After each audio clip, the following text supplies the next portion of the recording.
Guardians of Innocence, and this is our second in this particular operation. And we often talk about child pornography, and quite frankly, I say, we're arresting these people for child pornography, and that's what we're going to talk about today. However, it's very, very important for you to understand what child pornography really is, and I'm not so sure that we say that often enough. Certainly there are people that think child pornography is quote-unquote kiddie porn, that it's 16 or 17-year-old girls who make themselves look a lot younger, but they're really mature, and that's not it at all. When we talk about child pornography and those that we've arrested today, they're either dealing in or possessing or trading or a combination of all of those things of pornography, child pornography, of children being raped, of babies as young as diapers being raped by adult males. This is the most horrific conduct you can ever understand in your entire life. These people have this. Now, obviously, we received information, and that's why we investigated them. But just as important to understand is we're also looking for the victims of child pornography. We did not find any of that in this particular operation. But when you think about the horrible acts that they're doing to innocent, not only children, but babies, it makes your blood boil. And when you think about these folks, you go, well, what kind of people are they really? Well, I've got a lot of adjectives for them, but let me tell you that some of them appear to be, just normal people in life until you know that they're not normal at all. How about Edward Zabarski? He's 48 years old. He claims to be a professional bartender, and he's currently working at the Cheers bar in Kissimmee. He had 64 counts of child pornography so far. Now understand that we are still investigating their different phones or apps or computers, and there could be add-on charges at a later date. But when he's not tending bar, he's looking at child porn. And then there's Bruce Noper. He's 51. He told our detectives that he has been viewing child pornography since the late 1980s. Did you hear me? The late 1980s. He's employed as a laborer at Top Hat Cleaners, and his favorite child porn was children between 4 and 6 years of age. We have him charged with 12 counts. And you might say, why only 12 counts if, in fact, he's been at this since the 1980s? Well, I must tell you, weeks before we arrived at his residence, his girlfriend discovered that he was looking at child porn. She totally destroyed the computer, totally destroyed the hard drive, and I mean poured acid on it, beat it with hammers, just absolutely tore it up. He is reported to have said that he could have had thousands of images of child porn, but for his girlfriend, who was absolutely shocked by that conduct and trashed his computer. Now here's Matthew Sentz. He's 35 years old. He is already a registered sex offender. That's right, a convicted felon. He was sentenced in Illinois for 3 years, or 2 3 years in the state prison system, for possessing child pornography. Obviously, it didn't work so well. He's now charged with another 100 counts. Oh, in addition to his 3 years, Illinois made him do 200 hours of community service. I wonder if he did that in public parks or, working on computers or something. I mean, because whatever it was, it didn't slow down his interest in child pornography.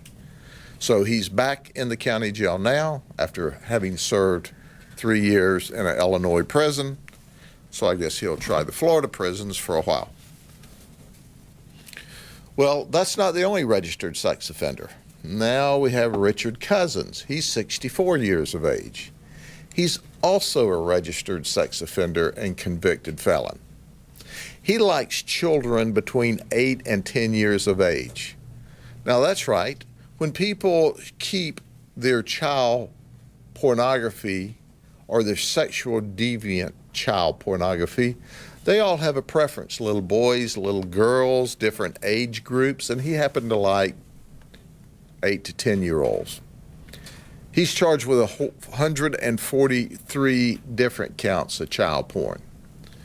But let me take you back to when he lived in the state of Maine. In 1992, he sexually abused 2 children. 2 children.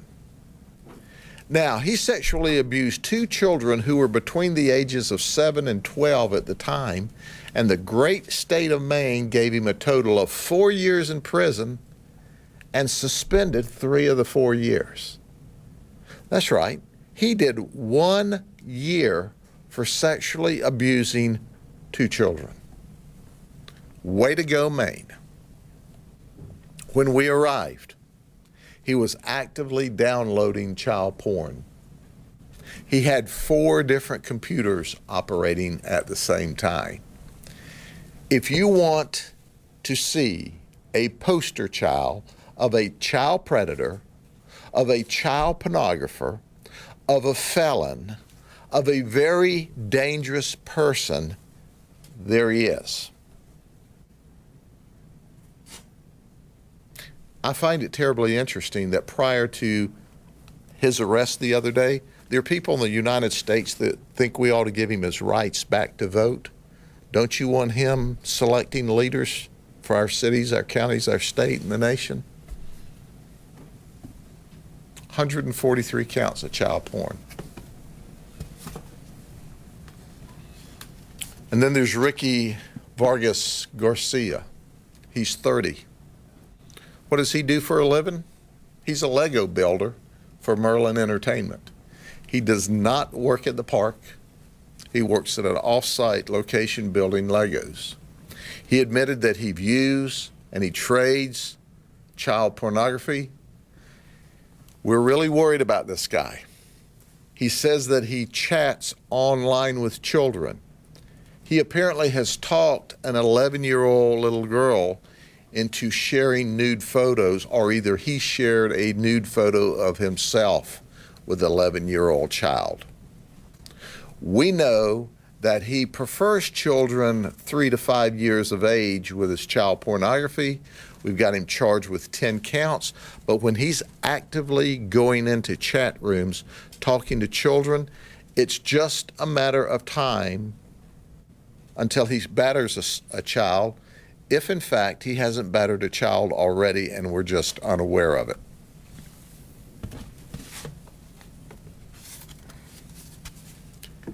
And then there's Roger Caddy. He's 53. It's reported to us by him that he makes a 6-figure salary. He's been employed 22 years by Disney. He's a costume manager for Disney. His children of preference are as young as 3 years of age, and he had 24 counts of child pornography. And he's confessed to being in possession of that child pornography.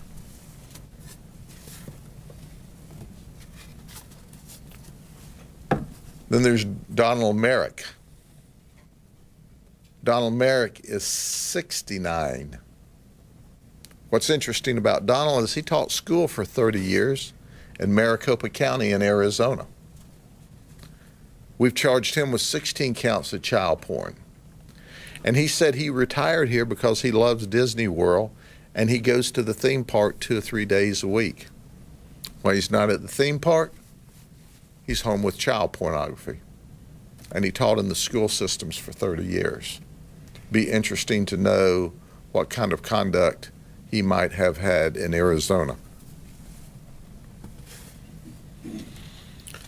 Our last one is Don Carrier. Don's 84 years old. He's a retired mechanical engineer. He says that he is a member of the Mensa Society. He said that he one time had a top secret clearance with the military for some projects that he was working on. He confessed. He only looked at child porn when his wife was away from the house. He was downloading child porn when we arrived at his residence. He liked to view children as young as 3 years of age, and we charged him with 200 different counts of child pornography. So there you go. Retired school teacher, retired mechanical engineer, bartender, 22-year employee at Disney, a Lego builder for Merlin Entertainment, all child pornographers, dangerous people. There's some research that tells us that 80% of those who are engaged in collecting and viewing child pornography would or have, given the opportunity, engaged children in sexual conduct. So here's a warning to the parents. The warning is simply this: you're the first line of defense. You've got to help us. What we don't want to understate here is every time one of these photographs are shared, the child is re-victimized. But these children are sexually abused by adults, and we want to know where the victims are. We want to know where the children and the babies are. But we want these people locked up in prison. We want the people locked up in prison that created the child porn, and we want to recover the babies that these guys are victimizing. And that can happen when you pay attention in the community. Also, we just recently did a Facebook post. We added to one that was done by the Sarasota Sheriff's Office at the end of a predator operation, where they advertised different sites that child predators and child pornographers visit.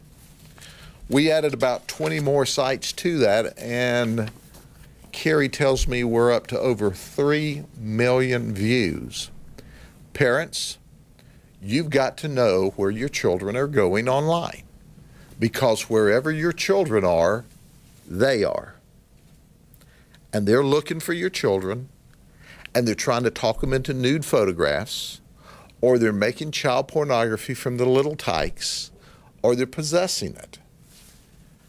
My anger just overflows with the kind of people that would do that to children. But make no mistake, you've heard me say it before, we'll be back for Guardians of Innocence 3 operations. If you deal in child pornography, whether you make it, possess it, trade it, you're victimizing children, and we're going to arrest you, period. And then we're going to do our very best, working with State Attorney Brian Haas and his great team, to lock you up for just as long as we can. We're going to take you out of society. And parents, you've got to be all up in your children's business if you want to keep your child away from this kind of person that we've listed here today. Any further questions? Sheriff, I want to get your reaction to a couple of things that a relative of one of the men up there said, and probably, we'll get you going here, but the relative said, well, this guy he kind of downplayed it. He said, well, he wasn't making it, he was only watching it. He was not making it, he was only watching it. Well, that makes me feel so much better. that he's just re-victimizing the child instead of originally victimizing the child. So if you're watching it instead of making it, you're only half the pervert instead of the whole pervert. I think they're perverted anyway. He also made a claim that maybe the guy was set up. He said, well, it was sent to him, and then he just got caught up in watching it. Ah, it was sent to him, and then he got caught up in watching it. Kind of an emotional deal, right? I love that. Tell him to keep on talking, because the absolute worst thing that we can have in a community is denial, and whoever that guy is in denial. And it sounds like he's got to screw loose himself to think that that's all right, to see it if, heck, it just gets sent to you. And by the way, I've never seen it just sent to someone by mistake.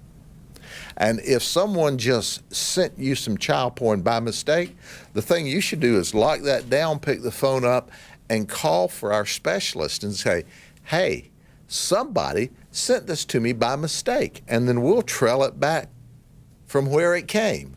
But you know what? We don't get calls like that. Just thinking. Maybe there's more to it than they want to admit. But I appreciate them telling you that. Run that on the evening news and see how they like that. Sheriff, can you talk about Alejandro Baltazar, high schooler? Alejandro Baltazar is not a high schooler.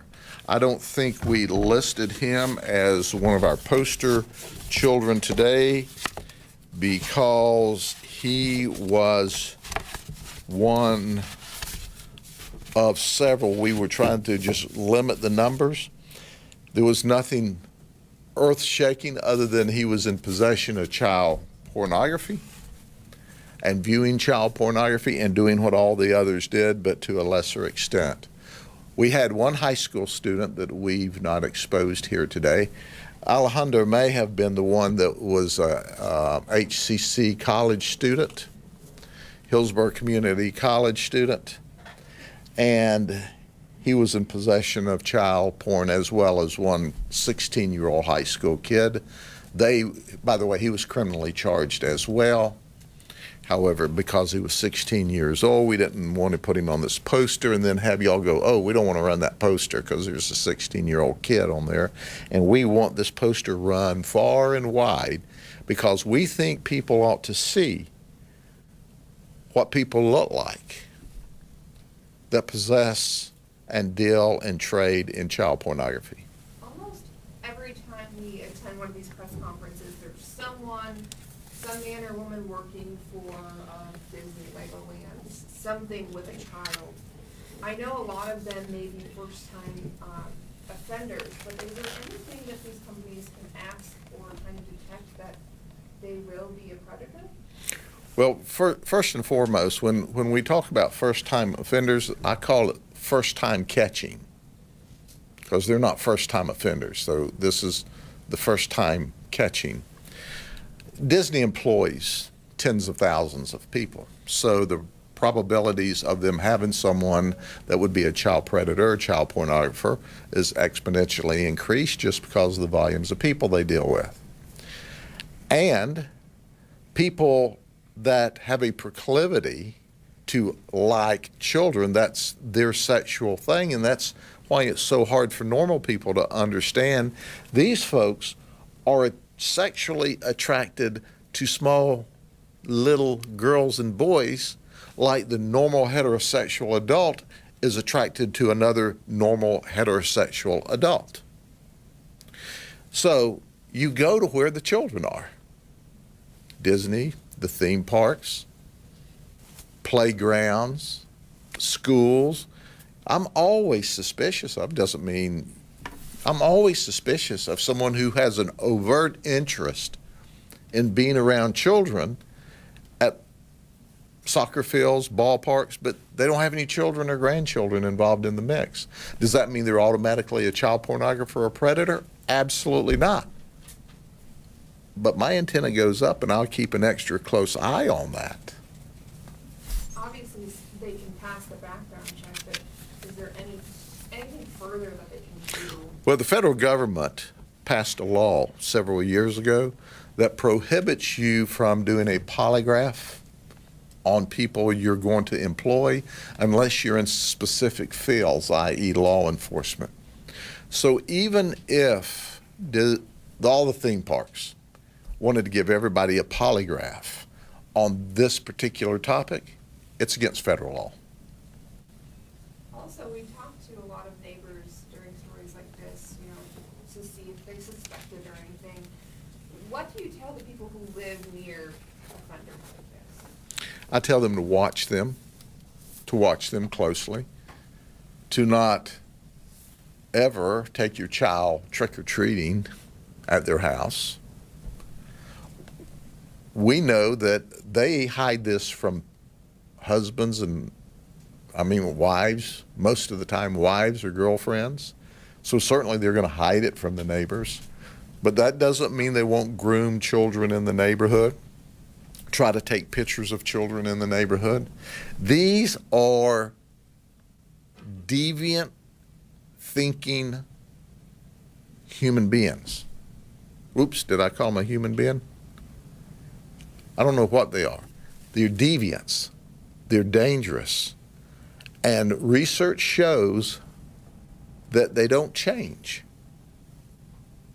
They do not change. When we're looking at sexual predators, sexual offenders, when we're looking at child pornographers, that intuitiveness to seek out and be a part of the child's life sexually doesn't change, according to research. Does that include the high schooler not pictured? I mean, do you think you could change their mind even at 16? You know, certainly the parents were appropriately concerned. He's criminally charged, and we want to do everything we can, but he's going to be held criminally accountable. There's no diversions. He's going to be held criminally accountable. But his parents were appropriately concerned and are working to try to help him out. Sure. Can you just take us through how difficult it is to piece where some of these images come from, and maybe some of them could be years old? Sure. We operate on tips, and we receive tips from various sources. Back in the day when I used to do this investigation and supervise this investigation years ago, before the internet, before technology, what we saw for the most part was a small group of very old photographs, and very rarely but occasionally a old 8mm clip piece that had migrated over here from Europe. Most of what we see today is made here. With all the technology, you have 4D in some of your phones now, or 4K in some of your phones now, and we can take live videos, good videos. So a lot of this we're seeing now is not this old stuff, and there's lots and lots and lots of it, and thousands and thousands and thousands of photographs. So it's as easy now as having a new cell phone with 4K or a good camera, and it's frightening. We rescued a young lady that was groomed just a few months ago, and we talked about that. And our detectives, who are simply the very best in the business, are out every day seeking out this kind of predator. And that's why we need the community's help, and we need the tips. And we need to know what's going on. The one lady, I wish she'd have called us instead of destroyed the stuff, but at least when she became aware of it, she absolutely, totally annihilated it so that no one could ever see it again.